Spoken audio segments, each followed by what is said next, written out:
교회라는 말의 원래 정의는 예수 그리스도를 구주로 고백하는 사람들의 모임이라는 것입니다. 그 정의에 의하면은 현대 교회는 교회라고 말할 수가 없을 것 같습니다. 예수를 구주로 고백하지 않는 분들도 계시기 때문이죠. 예수를 구주로 고백해야 말씀도 들리고 영적 체험도 생기게 되는데, 그 고백이 진실된 고백이 아니기 때문에 말씀도 들리지 않고 영적 체험도 할 수 없는 겁니다. 제가 뉴질랜드 살면서 자주 듣는 라디오 채널이 있는데 뉴스톡 제비라고 하는 채널입니다.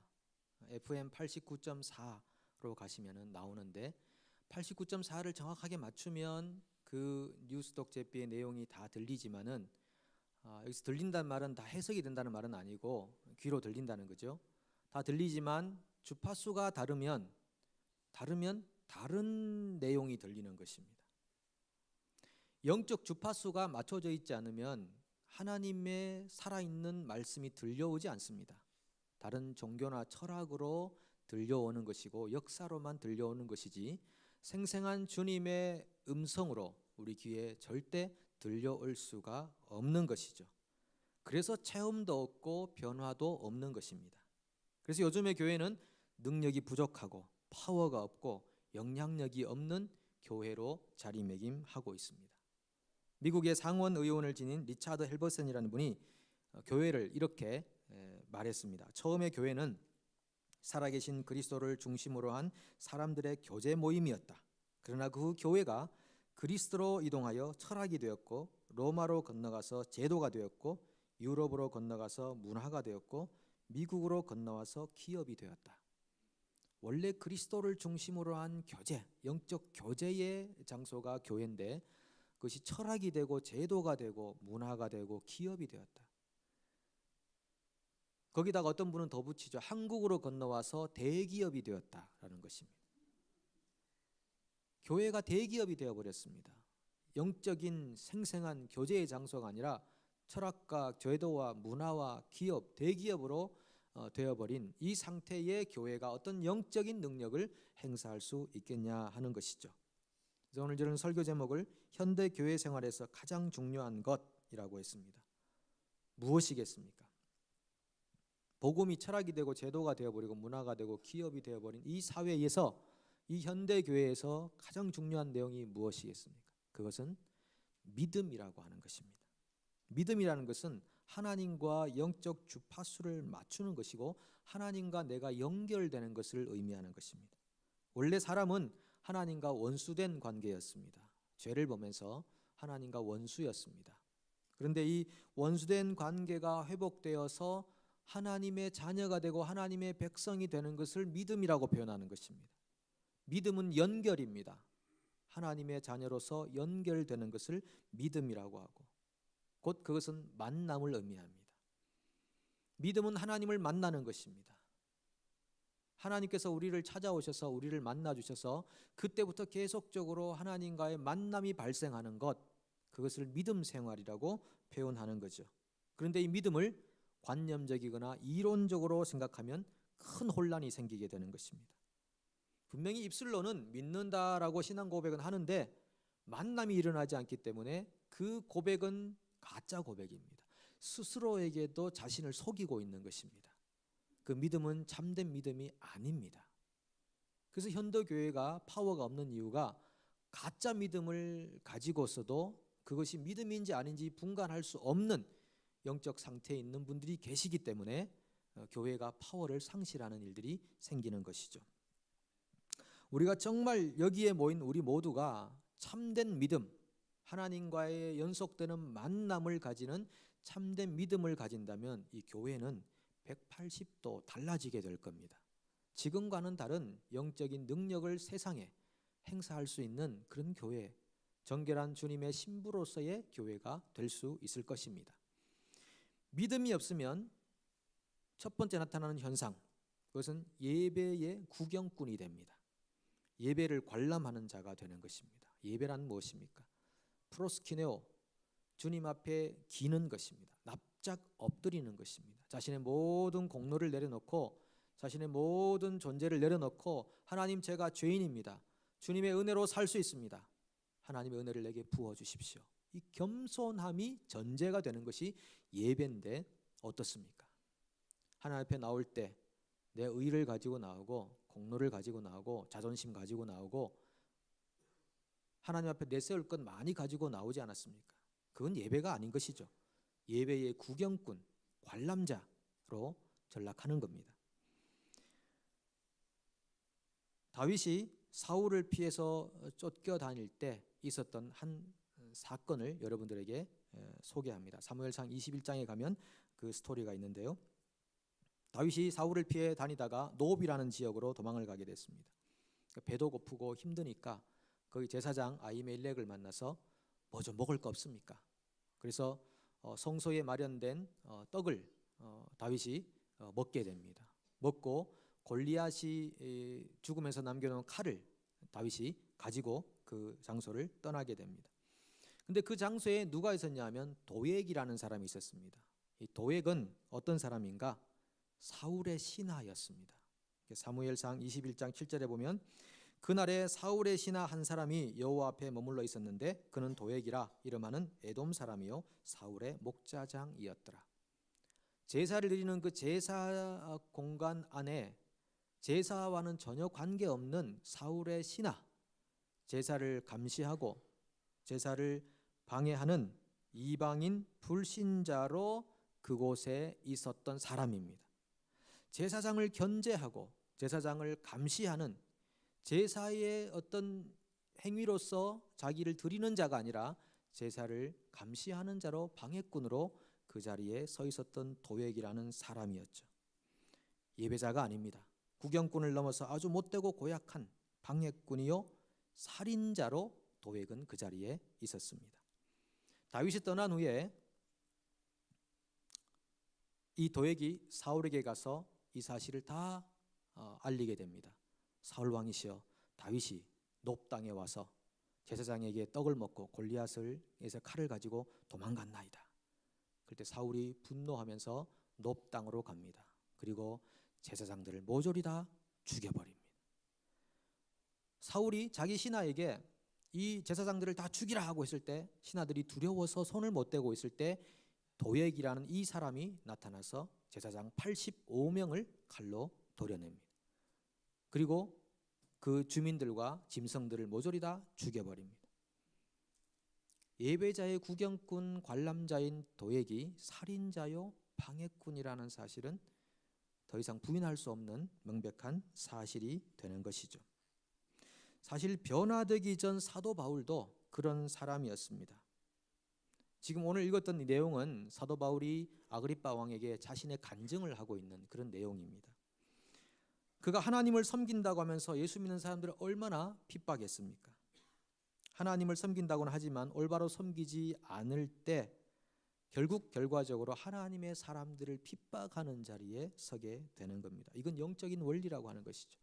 갈라디아서도 보면은 육으로 난 사람이 영으로 난 사람을 박해한다고 그렇게 되어 있는 것이죠. 변화되기 전에 바울은 예수 믿는 사람들을 심하게 핍박했습니다. 그런데 그 바울이 어떻게 변화가 됩니까? 우리 주 예수님께서 그를 찾아가신 것입니다. 만나 주셔야 됩니다. 만남이 일어나지 않으면 변화가 생기지 않는 것입니다. 그 만남의 접점을 믿음이라고 표현하는 것입니다. 예수님께서 바울을 찾아가셔서 그에게 강한 빛을 비추시면서 그를 변화시켜 주십니다. 사울아 사울아 내가 어찌하여 나를 박해하느냐 가시채를 뒷발질하기가 내게 고생이니라. 예수님께서 사울에게 네가 나를 왜 박해하느냐라고 말씀하십니다. 사울은 예수님을 박해한 적이 없습니다. 예수 믿는 사람들을 박해했죠. 그런데 예수님께서는 네가 나를 박해하는 거라고 말씀하시는 거예요. 그러면서 하시는 말씀이 가시채를 뒷발질하기가 내게 고생이니라 라고 말합니다.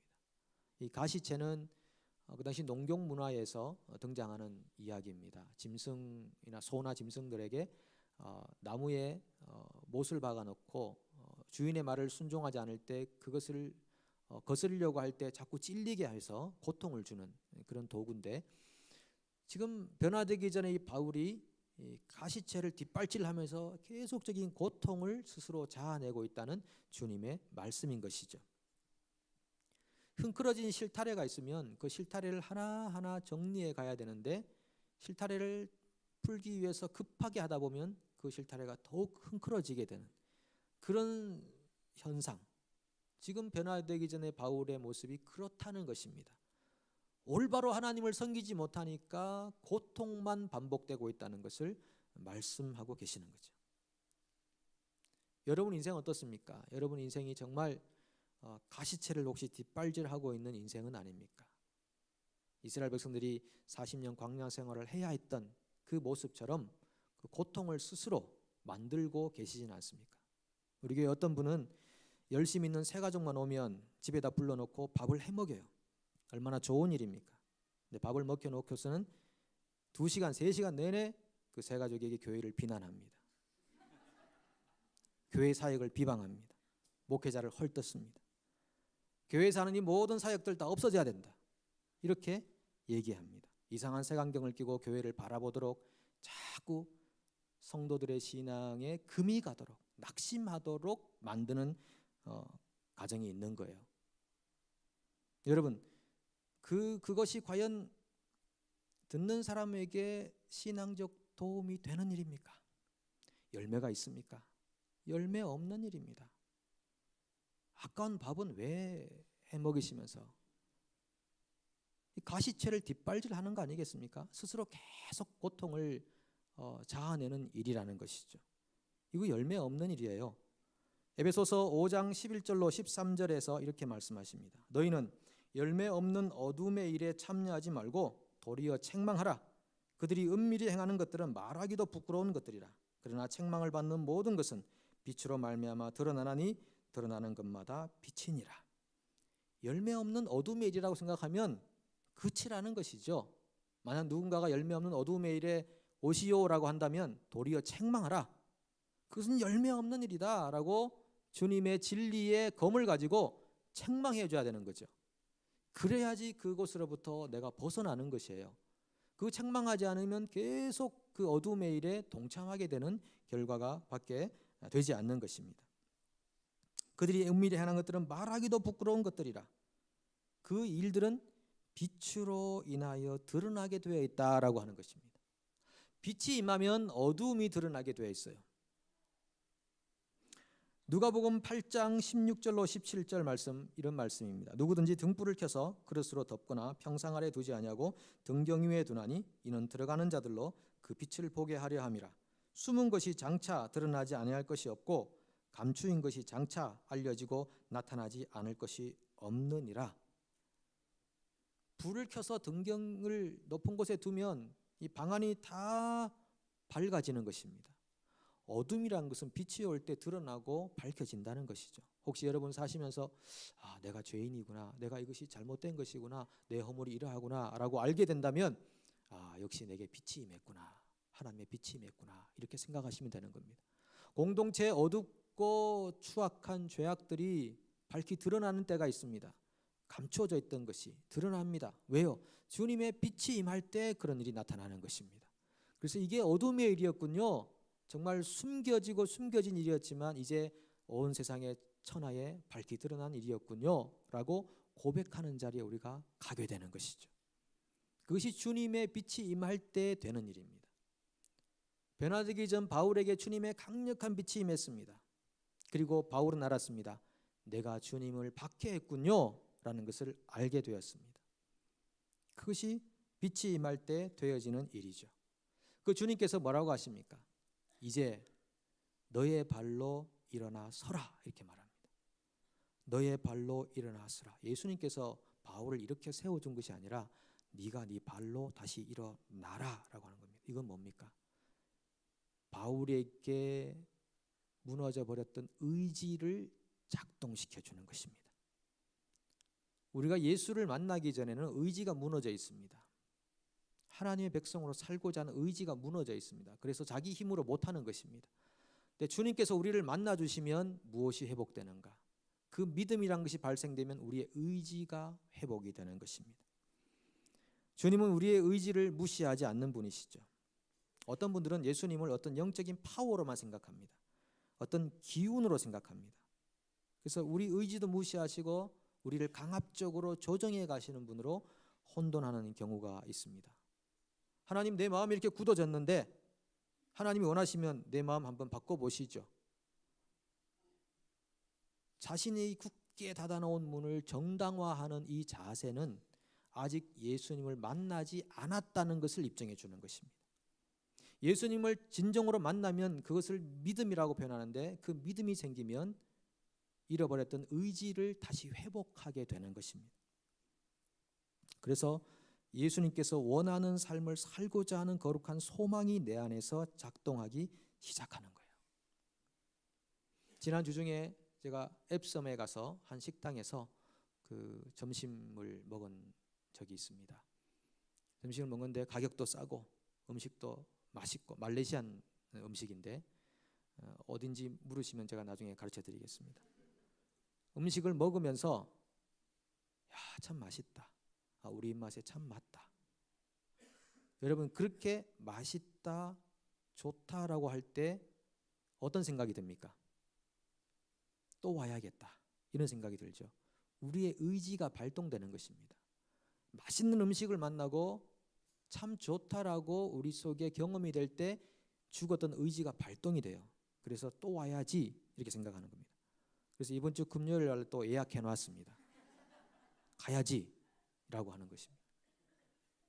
우리가 예수를 영적으로 만나게 되면 잃었던 의지를 회복하는 거예요. 내가 이렇게 변화 안 되는데 뭐 하나님이 능력자시면 하시겠죠. 그런 게 아니고, 우리가 예수를 만나게 되면은 우리의 마음에 새로운 소망이 생기는 것입니다. 그래서 그 새로운 소망으로 합당한 삶을 선택하게 되어 있는 거예요. 근데 이 의지가 작동하지 않으면 만남이 없는 거예요. 한번 깊이 한번 생각해 보십시오. 예수님은 바울을 구원한 후에 이렇게 요구합니다. 18절에 보시면 그 눈을 뜨게 하여 어둠에서 빛으로, 사탄의 권세에서 하나님께로 돌아오게 하고 죄 사함과 나를 밀어 거룩하게 된 무리 가운데서 기업을 얻게 하리라 하더이다. 이걸 좀 정리하면 어떤 내용인가 하면, 바울에게 주어진 사명이 있었어요. 그것은 사람들의 눈을 뜨게 해라. 사람들의 눈을 뜨게 해라. 사람들이 눈이 감겨 있는 것이거든요. 육신의 눈으로 다 본다고 하지만 영의 세계가 보이지 않는 것입니다. 보이지 않으니 어떡하겠습니까? 그렇게 살 수밖에 없는 거예요. 그래서 예수님께서 그 열매를 보면 그가 눈을 떴는지 뜨지 않았는지를 알 수 있다고 말씀하시는 거예요. 그래서 눈을 뜨게 해서 영적인 세계와 실체를 보게 하라.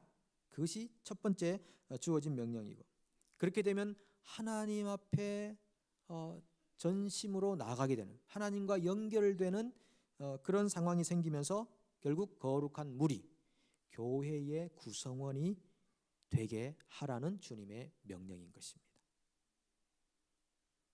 그래서 교회는 여러분, 눈을 뜬 사람들의 모임이에요. 하나님을 만난 사람들의 모임이 되어야 되는 거예요. 내가 아직 하나님을 만나지 못했다고 생각된다면은 가장 먼저 우선적으로 해야 되는 일이 하나님 만나게 도와주십시오. 제 눈을 좀 뜨게 해 주십시오. 왜 제게는 보이지가 않습니까? 왜 제게는 들리지가 않습니까? 하나님, 제가 죽은 사람입니까? 영적으로 죽은 사람입니까? 제 눈을 좀 뜨게 해 주십시오. 이렇게 기도 한번 해보십시오. 그 우리의 간절한 간구와 요청을 왜 주님께서 모른 척 하시겠습니까? 반드시 우리의 음성에 귀 기울이실 것입니다. 그렇게 되면 우리가 교회의 구성원이 되어서 하나님의 나라를 기업으로 받는다고 하는 것입니다. 하나님의 나라를. 우리는 이 세상 속에 살고 있습니다. 세상 나라의 좋은 것들을 많이 누리며 살고 있습니다. 근데 우리가 정작 누려야 할 것들은 하나님의 나라예요. 눈을 뜬 사람들은 하나님의 나라가 보이게 됩니다. 눈을 뜨지 않으면 하나님의 나라가 보이지 않습니다. 세상 나라밖에 보이지 않습니다. 여러분, 눈을 뜨시고 하나님의 나라를 보십시오. 하나님의 나라가 우리에게 주는 유익과 영적인 평안이 무엇인지, 이 세상의 실체가 무엇인지, 우리의 삶의 분명한 부르심과 인생의 목적과 방향이 어떠해야 하는지 눈을 뜨시고 하나님의 나라를 유업으로 받으십시오. 그렇게 되면 우리 인생이 재정비가 됩니다. 인생의 구조 조정이 일어나게 됩니다.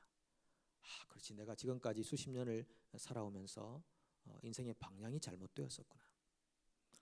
내 인생이 하나님의 나라를 위해서 있는 것이구나. 내가 하나님 나라의 거룩한 초대를 받은 사람이구나. 이 얼마나 영광스럽고 황홀한 특권인가.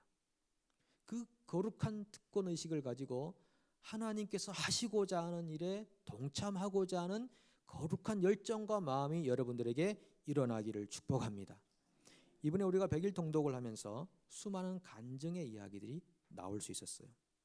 그것이 생활의 변화며 인생의 구조조정이라고 하는 것입니다. 여러분, 이제 200일 통독에 한번 올인해 보십시오. 끝나고 나면 내 영성이 많이 달라져 있을 거예요.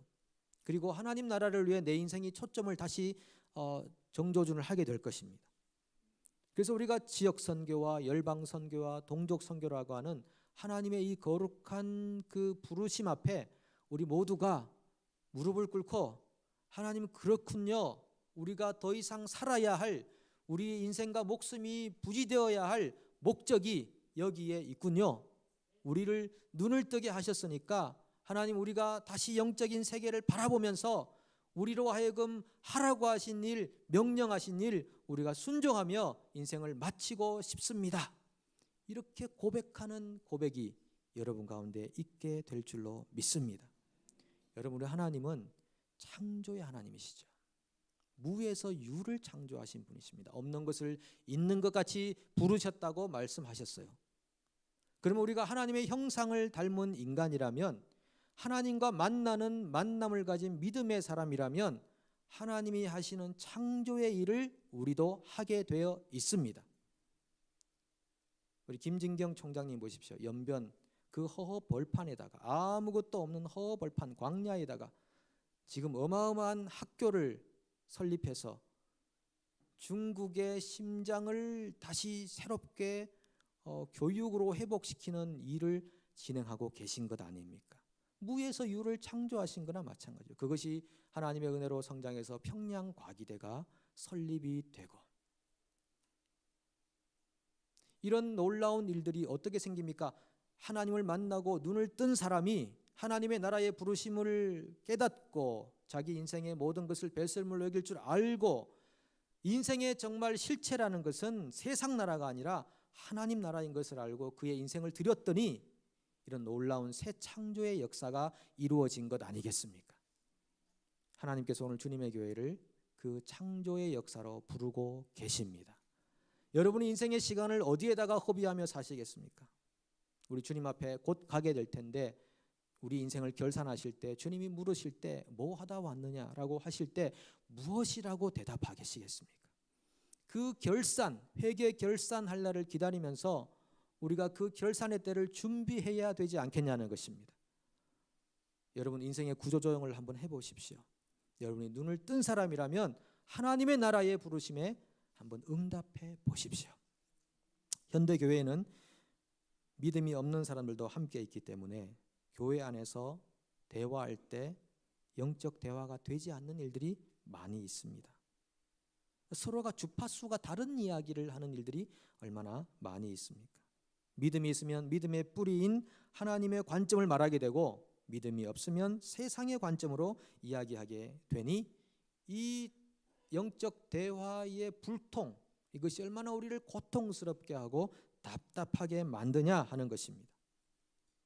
그래서 여러분, 교회에서는 세상에서 어떤 화려한 직업이나 명성이나 부나 학식이 있다고 해도 통하지 않아야 합니다. 그것이 통하는 교회가 되어서는 세속적인 교회지 영적인 교회가 아닌 것이죠. 아무리 세상에서 능력이 있어도 교회 안에서는 믿음이 없으면 아무것도 아닙니다. Nothing. 어떤 거룩한 일도 행할 수 없는 무기력, 그것이 세상의 학식과 부와 명예와 지식이라고 하는 것입니다. 교회는 믿음이 있는 사람들로 인해서 되어지는 하나님의 일로 진행이 되어야 합니다.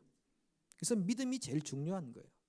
그렇게 해서 믿음을 가진 사람들만로 구성된 교회라면 그 교회 안에서 사랑이 역사하게 되는 것입니다. 근데 믿음 없는 사람들도 많이 있는 현대 교회에서 사랑이 잘못 사용되면 진리가 무너지게 되는 것입니다. 교회의 근본이 무너지게 되는 것입니다. 하나님은 사탄을 사랑하지 않습니다. 하나님은 거짓과 타협하지 않으시는 분이십니다. 하나님은 진리의 하나님이신 것입니다. 그 진리가 회복되고 진리 안에 굳건히 설 때 믿음, 소망, 사랑 중에 그 중에 제일은 사랑이라, 이 말씀이 통용되게 되는 것이죠. 그래서 바울은 그 믿음을 전함과 동시에 또 하나의 일을 전합니다. 20절에 보시면은 먼저 다메섹과 예루살렘에 있는 사람과 유대 온 땅과 이방인에까지 회개하고 하나님께로 돌아와서 회개에 합당한 일을 하라 전하므로. 회개하라. 바울을 통해 하나님 말씀하시는 것은 온 천하에 회개하라. 이 세상 나라에 속고 있다는 것입니다. 세상 나라에 속고 있다. 회개하라. 그리고 회개에 합당한 일을 하라. 회개는 합당한 열매로 나타나야 된다라고 하는 것이죠. 그런데 바울이 이런 이야기를 하는 것 때문에 핍박을 받게 되었어요. 그것 때문에 유대인들이 바울을 잡아 죽이고자 했다는 말이죠. 여러분, 세상에서 진리는 항상 박해를 받게 되어 있습니다. 그것이 영적인 원리입니다. 하나님의 계시는 박해를 받게 되어 있고 그 확실한 표정이 예수님의 십자가의 죽음입니다. 진리는 세상을 힘으로 군림하지 않습니다. 오히려 세상에 의해서 약한 자처럼 박해를 받게 되어 있는 것입니다. 그래서 예수님께서 진리의 결정체이시지만은 세상의 박해를 받아 십자가에 달려 돌아가신 것입니다. 지금도 하나님의 수많은 진리의 사람들이 세계 각처에서 박해와 핍박을 받고 있지만, 그러나 승리는 박해하는 세상이 아니라 박해받는 진리의 사람들입니다. 그것은 예수님께서 십자가 죽음 후에 부활하심으로써 우리에게 계시해 주셨습니다. 여러분들에게도 박해가 있을 수 있을 것입니다. 내가 세상의 논리로 살지 않기 때문에 주어지는 박해가 있을 것입니다. 하나님의 관점에서 하고 있는 이야기 때문에 박해를 받을 수 있을 것입니다. 그러나 여러분, 낙심하지 마십시오. 바울이 뭐라고 합니까? 하나님께서 나를 22절 초반에서 나를 도우셔서 내가 오늘까지 서서 그리스도를 증거하고 있습니다. 하나님이 도우셨다. 하나님이 여러분들을 도우실 것입니다. 하나님은 때마다 일마다 우리를 돕는 분이십니다.